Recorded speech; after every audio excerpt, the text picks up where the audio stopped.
Better Life Media, America's leading source for life improvement, presents Stephen Covey.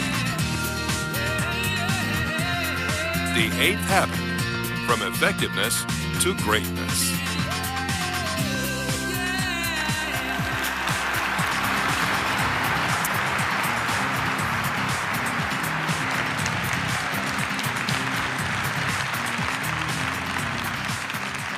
It was a dark and stormy night. Captain, wake up.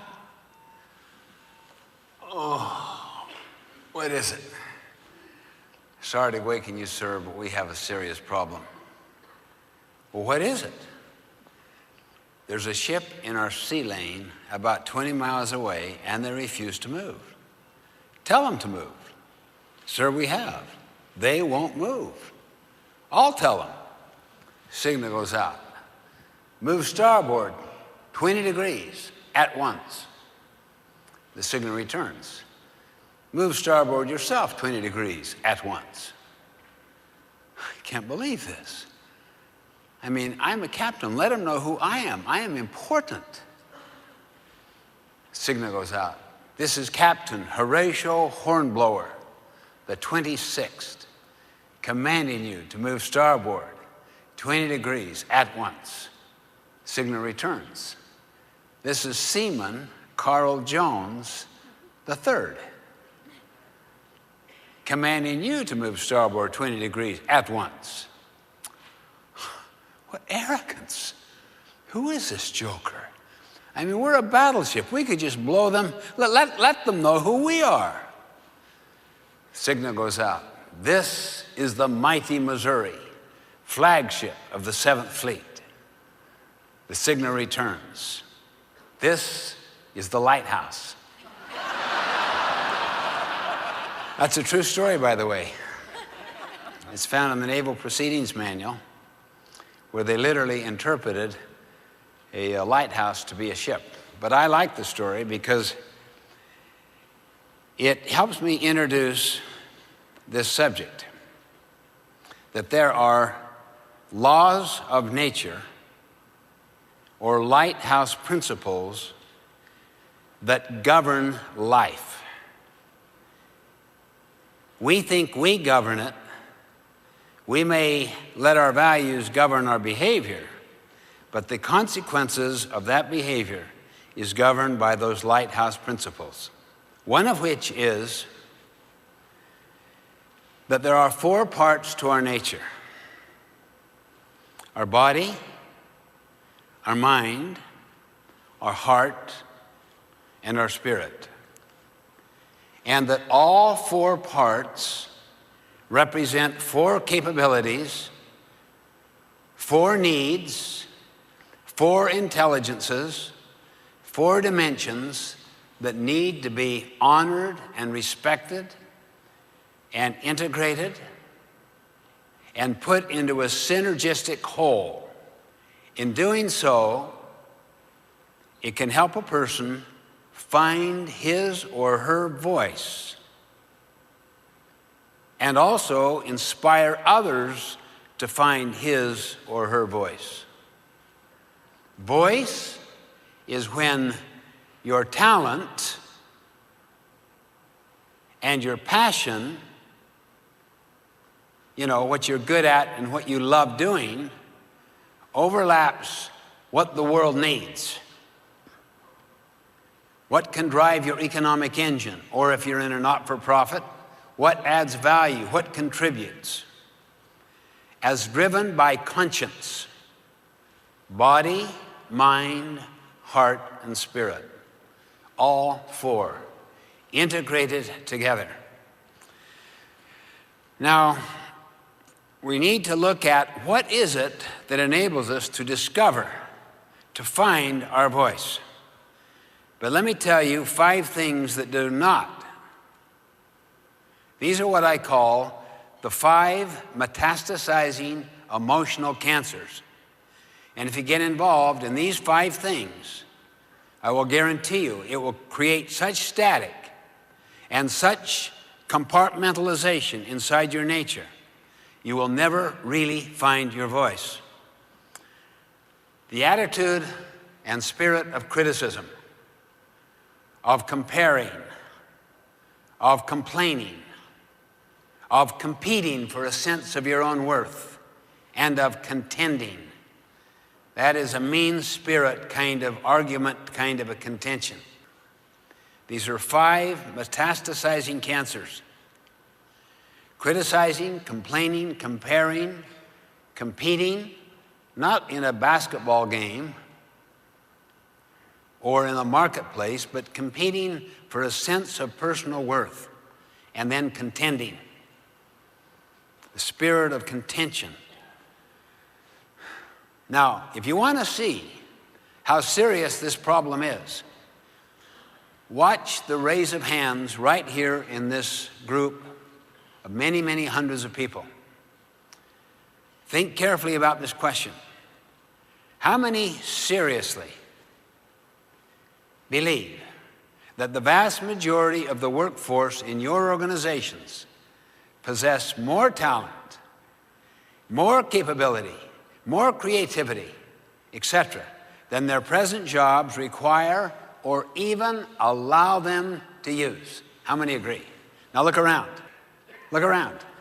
That's literally almost every hand.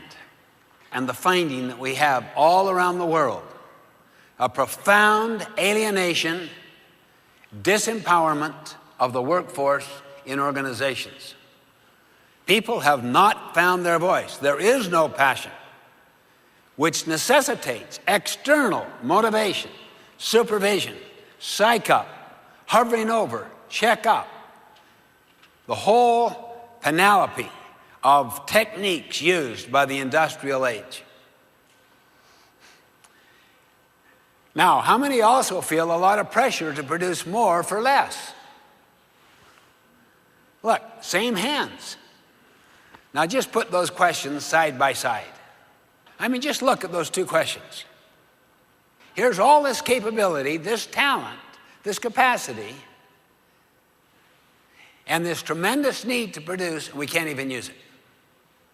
Okay, let's look at how we develop our voice and how we inspire others to find their voices and to use them in the new knowledge economy.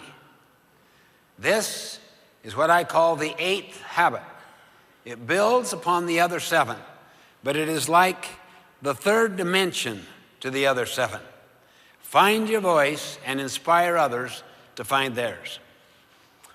Okay, let's go back to nature. These are birth gifts. There are 3 of them, basically. They're right into our DNA. Here's a listing of them. First, our freedom and power to choose. Second, principles that are universal. That means they apply everywhere. I've taught them in 60 different countries all around this world. Timeless, they never change, and self-evident. Here is an illustration of a self-evident principle. You can never really sustain a trust in a relationship if you are not trustworthy. Have you ever tried to talk yourself out of a problem you behaved yourself into? How did it go? Have you ever seen a company try to PR itself out of a problem it behaved itself into? How did that go? See, these are universal, self-evident principles, non-controversial. And third, 4 parts to our nature, 4 intelligences, 4 capacities: body, mind, heart, and spirit. These are hardwired into our very nature. IQ, that's for the mind. EQ, that is emotional, social intelligence. That comes from self-awareness, and it also comes from awareness of others, the ability to listen, to care, to empathize, to relate. These are social skills. PQ is the intelligence of the body, 70 trillion cells that have such brilliance that right now they're digesting your lunch and you're doing nothing about it. They're fighting disease. They're trying to do everything they can to protect your organism. It's absolutely a brilliant machine. Nothing like it ever created by man. And then finally, SQ, spiritual intelligence, which basically deals with two things. One, the need to serve, the need for meaning, the need for significance, the need for contribution, the need to add value. And two, that you live by your conscience, that you live by these principles, these universal, timeless principles, and have connection to their ultimate source. Those two represent what is called spiritual intelligence. Let's contrast those last three intelligences. In fact, the first two and the last one. Here is a quote on spiritual intelligence. Unlike IQ, which computers have, and EQ, which exists in higher mammals, SQ is uniquely human and the most fundamental of the three. It is linked to humanity's need for meaning, an issue very much at the forefront of people's minds. SQ is what we use to develop our longing and capacity for meaning, vision, and value. It allows us to dream and to strive. It underlies the things we believe in and the role our beliefs and values play in the actions we take. It is, in essence, what makes us human. It used to be fringy, no longer. Major research on spiritual intelligence has brought it into mainstream to understand that a whole person has four basic needs: to live for the body, to love for the heart, that's relationships, to learn for the mind, and to leave a legacy, to matter, to contribute. This is what a whole person in a whole job does. This is enabling them to find their voice in their job. Same basic underlying four dimensions: body, mind, heart, and spirit. For the mind, use me creatively. For the body, pay me fairly. For the heart, treat me kindly. And for the spirit, in serving human needs in principled ways. Now notice the two aspects there. Meaningfulness, we have a deep hunger for meaning. The why behind the what and the how. He who has a why can live with any what and how. And to live with integrity, to live by one's conscience. Now, each one of those need to be cultivated and developed. Body, mind, heart, and spirit. You basically know some of the principles of developing the body, mind, heart, and spirit. How to keep the body healthy, strong. The mind alive, alert, learning, turning much of the television completely off, getting back to books. Learn, deepen your knowledge in broad fields, outside your own comfort zone. Learning to rebuild relationships that you care a lot about, that are wounded. That takes tremendous emotional power and spiritual power. You care about those people. And to constantly make contributions, to give back. Service is the rent we pay for the privilege of living upon this earth. Those four are constant, deep hungers and needs in us all. Work on these four assumptions. They deal with the four parts of our nature. For the body, assume you've had a heart attack. Now live accordingly. For the heart, assume that everything you say about another person they can overhear. Now speak accordingly. Always be loyal to the absent if you want to retain the loyalty of those who are present. Integrity means you live by the same set of principles in the totality of your life. For the mind, assume the half-life of your profession is 2 years. Now prepare accordingly. As we move into this knowledge economy in great speed, the constant need to invest in your education, experiences like this, online education, getting back in the different training programs, school, constant need for it. And then for the spirit, assume you had a one-on-one communication with your Creator. Now live accordingly.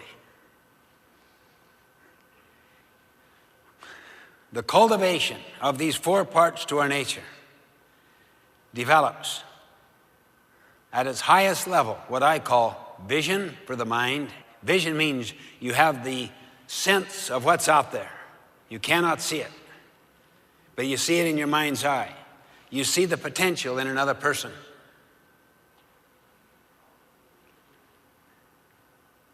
I mean, think on this.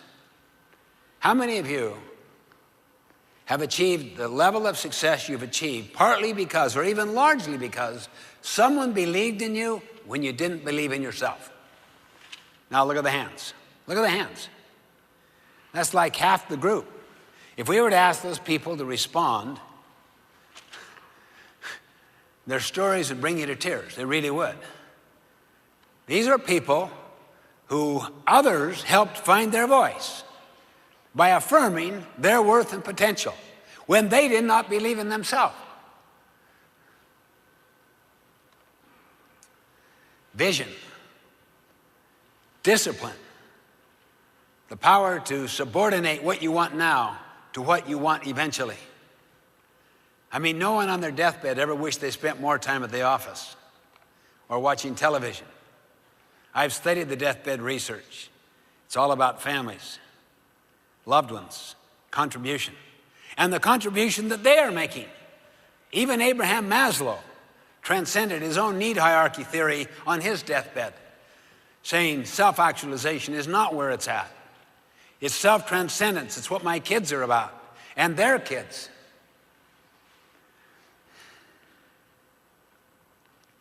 And then for the heart, passion. You feel strong about it. You're convicted. And for the spirit, conscience. These are the highest manifestations of the 4 intelligences: vision, discipline, passion, and conscience. And when the first 3 are governed by conscience, I'll guarantee you it will change the world. It will lift the world. Compare a Gandhi with a Hitler. What one word separates those 2 individuals from what you see up here on the slide? It's conscience. Because both were visionaries, disciplined, and passionate. And Gandhi not only had conscience, in his vision, he saw an independent India, way beyond the vision and scope of the people of India. And he brought England to its knees, liberated 300 million Indians, and never was elected to any office. He never held a position. His authority was moral. He had no formal authority. It was moral authority. That is the essence of leadership. Management is formal authority. Management is position. Leadership is moral authority. Leadership is a choice. And anybody can exercise it at any level. I wrote an entire book on living the 7 habits that had nothing but stories in it, almost all of which dealt with people who changed their organizations at the bottom level or the middle level with no formal authority at all. They were what I like to call trim tabbers. Trim tabbers, the small rudder that turns the big rudder that turns the entire ship. This trim tabbing idea is so powerful to me. The small rudder that turns the big rudder that turns the entire ship. You just start in your own small circle of influence, and gradually it gets larger and larger through the power of your moral authority. And it can impact the entire ship. It's a threatening idea, though, because it means we are responsible. We do have the freedom and power to choose our response in any given set of circumstances. And it causes us to be very creative, because we're not fearful of risks. We're not running scared of people's opinions. We don't grow up with a comparison-based identity where our sense of worth comes from how well we stack up to others. It comes from our integrity to our conscience and to principles that are deeply embedded within us. And it gives an internal source of security. So you're no longer dependent upon opinion or position or address or status or fashion. It's enormously emancipating and freeing to then give yourself and to make a difference, to become a trim-tabber. Let's look at the question, why is this 8th habit so relevant today? Why is it any really different than just another habit in degree to the other 7? The 7 Habits was published in 1989. That was also the same year that the Berlin Wall came down, and is generally considered the beginning of the information age. So I'd like to put that into perspective, into a larger historical perspective, in order to answer my question, why an 8th habit? In what way is that the 3rd dimension to the other 7? Here are 5 civilization eras, economic eras of humankind. And the technology is shown in each era. Hunters and gatherers, bow and arrow being the technology, the fulcrum's in the center, put in 1 unit of effort. You catch 1 fish, you get 1 deer, you gather so many seeds, nuts, whatever, okay? You became a farmer. The fulcrum went over there a long ways so that you put in 1 unit of effort and you get out 50 units of productivity. Can you imagine the social dislocation of 95% of the people being downsized? Imagine the new skill set they would have to learn, the new mindset, the new tool set. The industrial age, it put the fulcrum way over there so that the industrial age outproduces the agricultural age 50 times. Specialization, mass production, efficiency, supply side management. So many marvelous things. And on that basis has come most of the economic and social progress of the entire 20th century. It comes from the industrial age. In fact, the farmers adopted the industrial model. And that's why an industrialized farm will outproduce a family farm 50 times. A little over 2.5%, 3% of the people in this country feed the entire country. Imagine the social dislocation again. Imagine the downsizing, the re-education, the retooling. Can you begin to get the sense of what I'm talking about? Because we move now into the information, knowledge worker age. It's a whole different world. Literally. It's no longer a world of controlling people. It's a world of unleashing people. I mean, take the accounting concept that came from the industrial age model.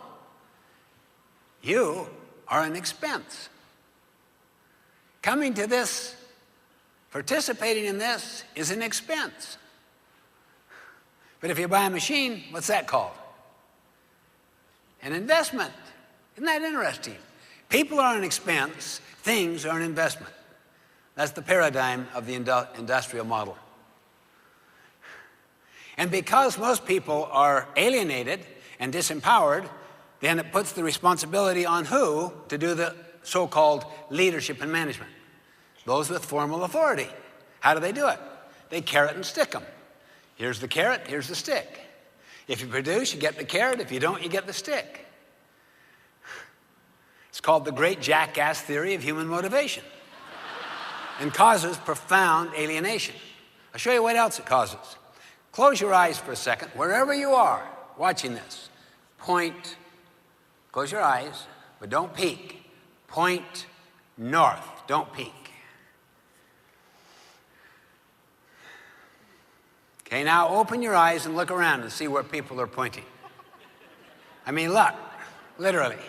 That way, this way, straight up, that way, this way. I mean, just look at the people right around you. Do you want to have the same exact experience? Try it. Go to any group, any department in your organization that you work with. Or go to the top executive team. Just walk in and say, what's the number one high priority goal? And just see what they say. What's the number one? Write them down. I'll guarantee it'll be just like pointing north. Well, if that is the case, and a person's purpose and value system and their priority goals drive every other decision, is there any wonder there is such profound misalignment? Just watch the difference as you go into any business, whether they're into the industrial age model or the knowledge worker age model. I'll guarantee you, it will be so vast, the one is so superior over the other. This is a little film we put together to communicate some of this data. We just did this in a soccer field just behind my home. These are some of our employees. It's called Goal.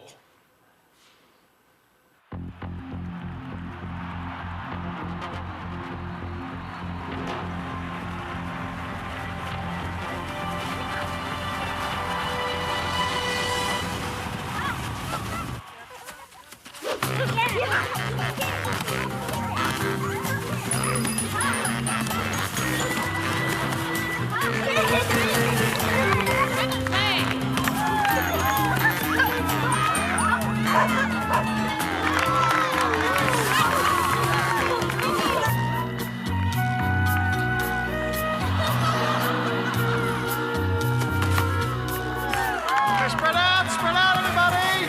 Spread out! Sophie, sweetie, pass it to Trent! Trent! Okay, that's good. Okay, guys, remember, do the thing we practiced. Remember? No, not that thing. The other thing we practiced.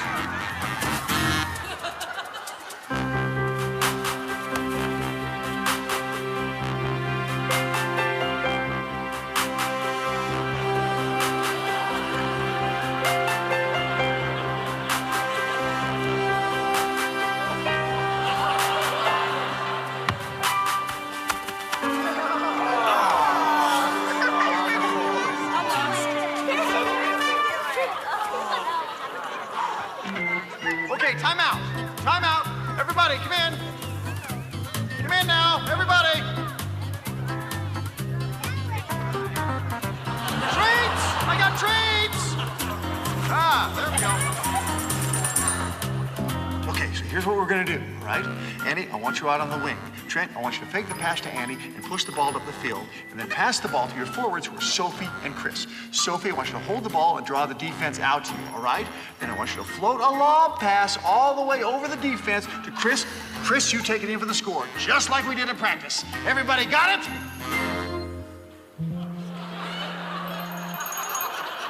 Let's go get him!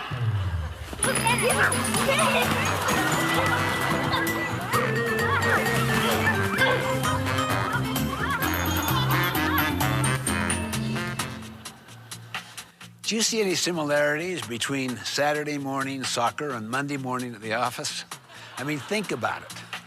Too often, teams and organizations are unclear about the goals their top priorities really are.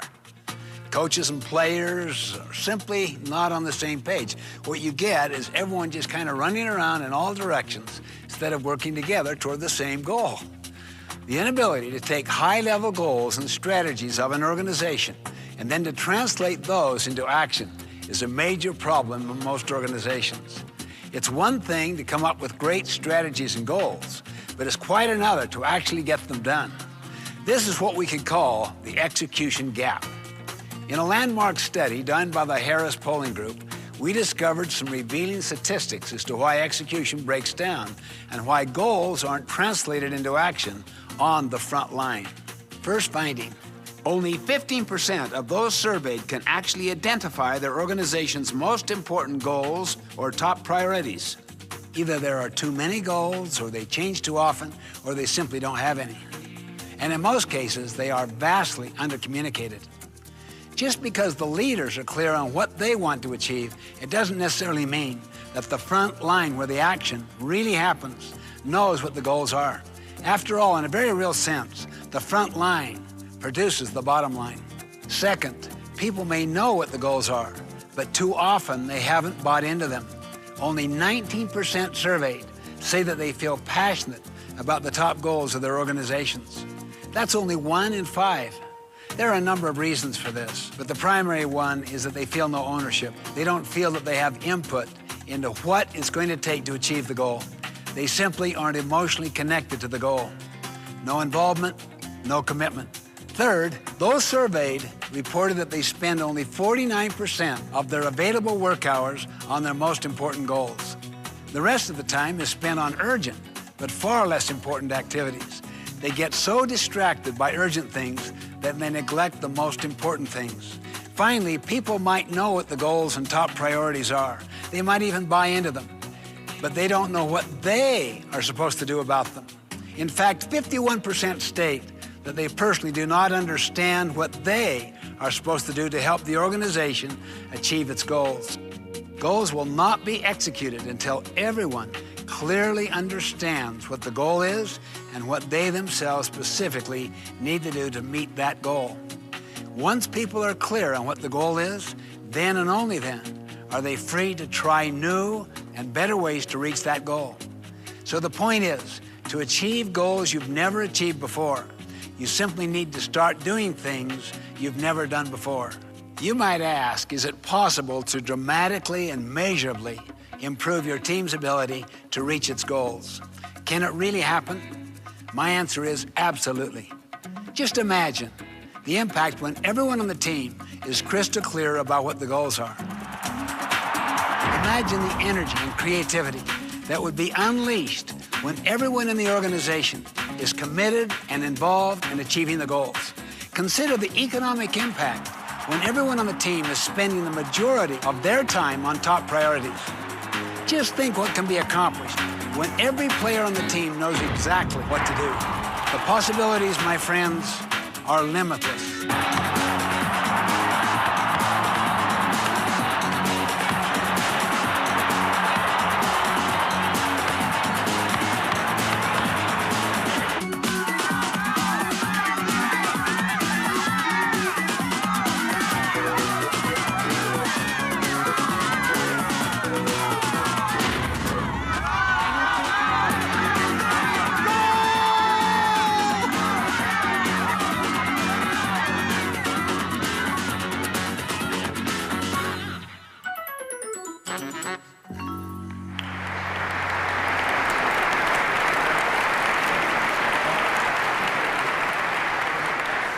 The best deterrent in nature is light. The best deterrent in organizational life is real-time information that is given to everybody. And that's what the new technology enables us to do. And you can literally clean a culture to where you get the 5th level, which is the principle level. That's illustrated by the compass. That's the age of wisdom, to bring principles that come from all of these different ages. Now, this is called the Indian talking stick. It was given to me by Indian chiefs after training them for several days. They run Indian nations in North America, the States and Canada. They even gave me my name, Bald Eagle. It's authentic, specially carved, beautiful. But you could use a pencil, you could use a spoon, a conch, anything. The whole idea of it, and they taught this to the founding fathers, most powerful communication idea and technique I have ever found, ever. How many are frequently in meetings where you can just feel the hidden agendas operating? How would you like to break that down fast? How would you like to heal divisions in your own family? Two kids that are quarreling with each other. Just do this. You just go up and you say to the other person, you've got the talking stick. I can't say anything. Maybe I can ask a question to see if I do understand your point, but I can't make my point. I can't agree. I can't disagree. All I can do is communicate until you feel understood. As soon as you feel understood on your point, then you pass the talking stick or pencil or whatever to me. Now it is my turn. And you are quiet and you listen with empathy until I feel understood. As soon as I feel understood, I pass it back to you. Until you feel understood, then you pass it back to me. Now what happens is literally it transforms defensive, negative energy into creative, transforming energy. Here's why. When you really listen to another in depth until they feel understood, you are communicating their worth, their potential. You are affirming them. It is so therapeutic, so healing, that they cannot fight you, and they gradually become more and more open. Try it tonight with your loved one. You see two kids fighting? Just walk up to the smaller one and say, honey, you've got the pencil. No one can talk until you feel understood. And then, as soon as you feel understood, and we make your point to your satisfaction, then you pass it to your older sister or brother. Just try it. You think it takes time? It will save so much time. And in your meetings that you go to, basically you say, let's agree to the simple ground rule that no one can make their point until they restate the other person's point to his or her satisfaction. You see, what this does, it enables you to co-mission. So as you're listening to people back and forth, we come up with a we solution. Do you know that the Iroquois Foundation or Federation of Indians taught this to the founding fathers of our country? I am absolutely convinced that impact of what took place in the miracle in Philadelphia and in the creation of this magnificent country with 4.5% of the world's population producing about 30% of the world's goods. There's nothing like it in the history.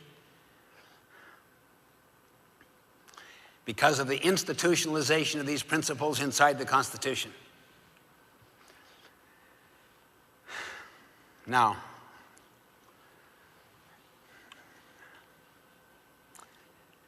I want to suggest 3 challenges. I'm going to put these inside 3 circles. The first circle we'll call personal greatness. The next circle, leadership greatness. And the third circle, organizational greatness. Under personal greatness, I would put the 7 habits leading to finding your voice and inspiring others to find their voice. Only this part, since it's personal, is to find your own voice. I know when I was 20, someone asked me to do management training. Gave me my whole voice for my entire life. I was planning to go into a family business, and I had geared myself to it, but I found such a passion in the other direction. Leadership greatness. Modeling the 7 habits leading to the 8th habit of inspiring others to find their voice, affirming them. Leadership is basically communicating people's worth and potential so clearly they come to see it in themselves. Under organizational greatness, mission, vision, values. Now put up the word co-missioning. And at the center, execution. Now, the 3 challenges are these. Get your head out of other people's weaknesses or out of your boss's weaknesses. Don't be sitting here saying, well, this is good stuff, but the person who really needs it isn't here. You are a trim tabber. Take responsibility. Create a culture of responsibility, not blame. The whole purpose of leadership effectiveness is to empower other people so that you help them find their voice. And they are in positions, as Jim Collins puts it, in the right place on the right bus. And then their strength is made productive and their weakness is made irrelevant through the strength of other people because of developing a complementary team. Commissioning, the great tool of bringing together the mission of individuals with the mission of organizations, I suggest, is the use of this kind of communication illustrated by the Indian talking stick. Now, I wanted to show one final little 2-minute film that gives the basic underlying lighthouse principle of a whole person. The 4 basic needs: to live, to love, to learn, to leave a legacy.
In summary, put up, if you would, the 7 habits diagram with the 8th habit as the 3rd dimension.